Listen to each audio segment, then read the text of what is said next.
ამ ვიდეო გაკვეთილში ვისწავლით Word-ის დოკუმენტში ცხრილის ჩასმას და მასზე მოქმედებების განხორციელებას. დავაყენოთ კურსორი სასურველი პოზიციაზე, სადაც გვინდა რომ ჩავსვათ ცხრილი. გადავიდეთ Insert tab-ში და ჩამოშალოთ Table ღილაკი. როგორც ხედავთ, მოცემული აქ სარიელი უჯრები. აქედან ჩვენ შეგვიძლია მოვნიშნოთ სტრიქონებისა და სვეტების რაოდენობა, თუ რამდენი სტრიქონი და რამდენი სვეტი გვჭირდება ცხრილში. მაგალითისთვის გავაკეთოთ 4-4-ზე და დავიწყოთ ინფორმაციის შეყვანა.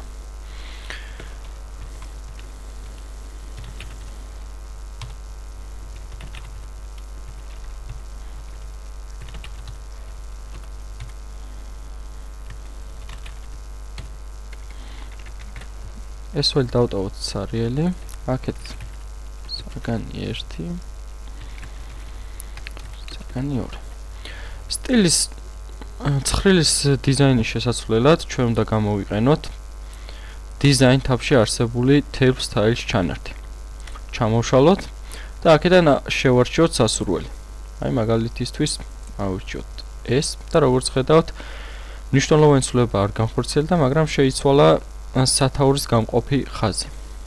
შევცვალოთ სხვა ფერზე, რათა დავინახოთ კარგად ცვლილება. აი მაგალითისთვის ეს და როგორც ხედავთ, ცხრილის დიზაინი შეიცვალა.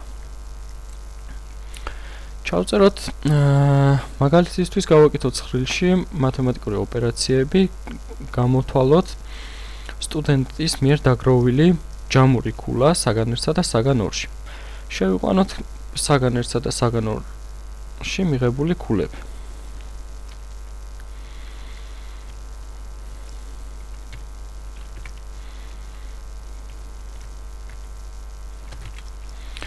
როდესაც ცხრილში ვიყენებთ აწილად რიცხვებს, აუცილებელია აწილადი რიცხვები გამოვყოთ წერტილით. წინააღმდეგ შემთხვევაში მათემატიკური ფორმულები ვერ დაიანგარიშებენ სწორად და მივიღებთ არასწორ შედეგს.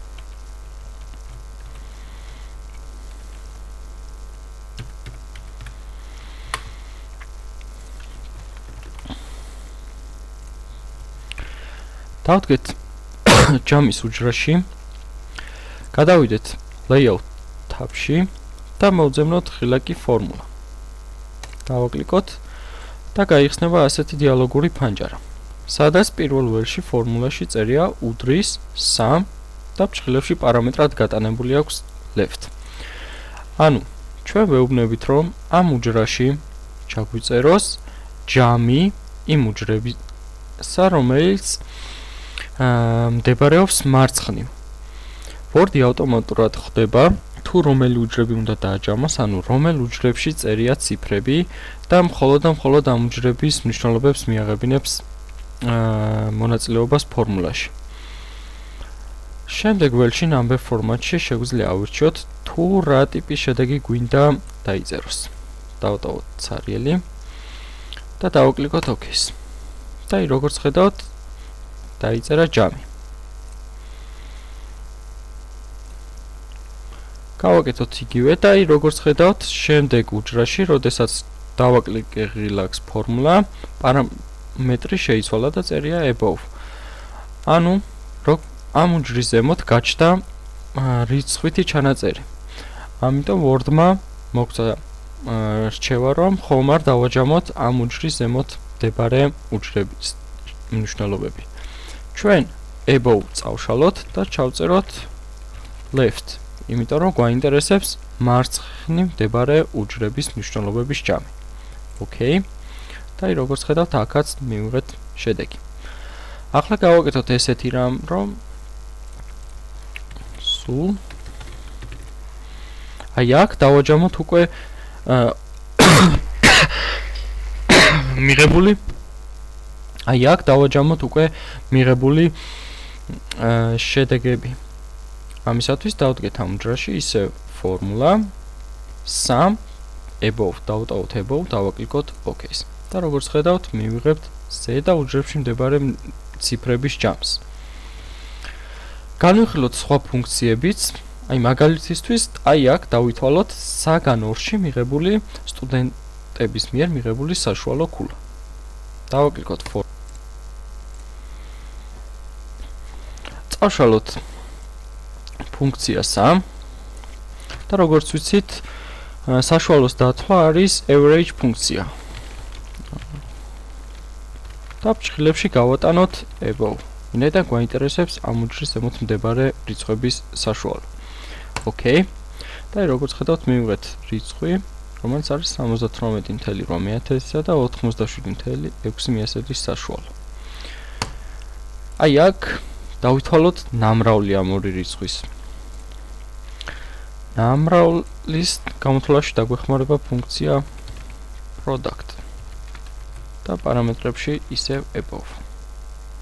Okay. მაგალითისთვის მოდით სულ ის მაგივრად, აი ამ უჯრაში დავითვალოთ ამ მიღებული რიცხვების მაქსიმალური ან მინიმალური. დავაკლიკოთ ფორმულას და აქ ჩავწეროთ min თუ გვინდა რომ გამოვითვალოთ მინიმალური, ხოლო max თუ გვინდა რომ გამოვითვალოთ მაქსიმალური. დავითვალოთ მაქსიმალური და ახლა ჩავწეროთ პარამეტრად right, იმიტომ რომ ამ უჯრის მარჯვნივ არის მიღებული შედეგები. Okay. და როგორც ხედავთ, ჩამიწერა მაქსიმალური მნიშვნელობა. გადავიდეთ შემდეგ ამოცანაზე, ეს არის თეზაურუსის გამოყენება. თეზაურუსი გვეხმარება ვიპოვოთ რაიმე სიტყვის სინონიმი. ამ ფუნქციის გამოსაყენებლად უნდა გადავიდეთ review tab-ში და დავაკლიკოთ relax თეზაურუსს. დავაკლიკოთ, გაიხსნება მარჯვენა მხარეს გაიხსნება ესეთი მენიუ.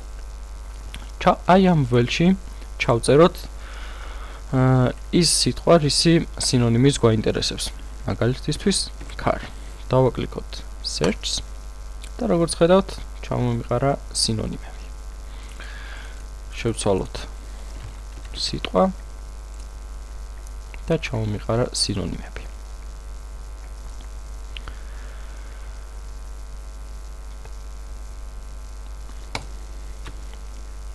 გადავიდეთ დღეისათვის ბოლო დავალებაზე, ეს არის სარჩევის ჩასმა. სარჩევის ჩასასმელად მოვნიშნოთ ის სათაურები, რაც გვინდა რომ ჩაჯდეს სარჩევში. გადავიდეთ home-ში და მოვნიშნოთ heading.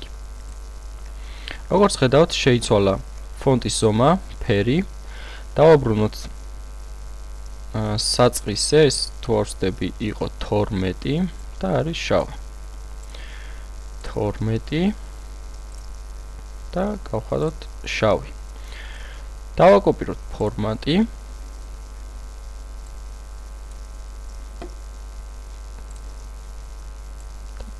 თითოეულ სათაურზე გავაკეთოთ ესე. თქვენ თუ დააკვირდებით, მე headings აღარ ვაკლიკავა ამათი მონიშნვის დროს, format painter-ით ვაკოპირებ, რომ აი ამას უნდა გქონდეს heading-ი. ამიტომ ჯერ მოვნიშნავ იმ სათაურს, რომელსაც უკვე მინიჭებული აქვს heading-ი, დავაკლიკავ format painter-ს, დაკოპირდება და გადავატარებ charge-და. გავაკეთოთ ესე თითოეულ სათაურზე.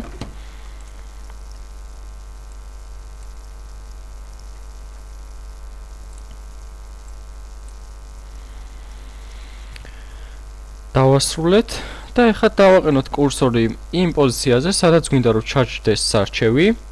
გადავიდეთ reference tab-ში და დავაკლიკოთ table of content relax. ჩამოვშალოთ, აქ ჩამონათვალია თუ როგორი სარჩევი გვინდა რომ იყოს. ჩავსვათ პირველივე და როგორც ხედავთ, სარჩევი ჩაჯდება. contents გადავარქმევ და დავაწეროთ სარჩევი. და როგორც ხედავთ, ავტომატურად მითითებული არის გვერდის ნომრები. დავუშვათ მუშაობის დროს ჩავამატეთ ტექსტი ან ამოვაკელით და მოხდა ასეთი რამ, რომ რომელიღაცა სათაურის გვერდის ნომერი შეიცვალა ან თლიანად სათაური შეიცვალა. გავაკეთოთ ასეთი რამ, წავშალოთ ესენი საერთოდ.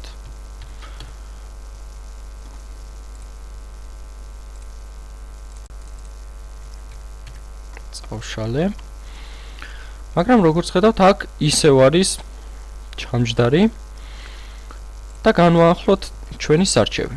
დავაკლიკოთ სარჩევს და როგორც ხედავთ, გამოჩნდება update table ღილაკი. დავაკლიკოთ და ამ დიალოგურ ფანჯარაში არის ორი ასარჩევი ველი. Update page numbers only, update enter table. პირველი ველის არჩევის შემთხვევაში განახლდება მხოლოდ და მხოლოდ გვერდის ნომრები. მაგრამ ვინაიდან ჩვენ შევცვალეთ მთლიანი title-ებიც, ამიტომ დავაკლიკოთ update enter tables. თვალსაჩინოებისთვის გრაფიკი გადაკეთებული.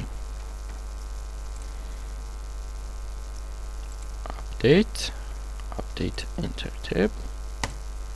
აი, გრაფიკი გადაკეთებული. დღეისათვის სულ ეს იყო. გავაგზავნებთ შემდეგ ვიდეო გაკვეთილში.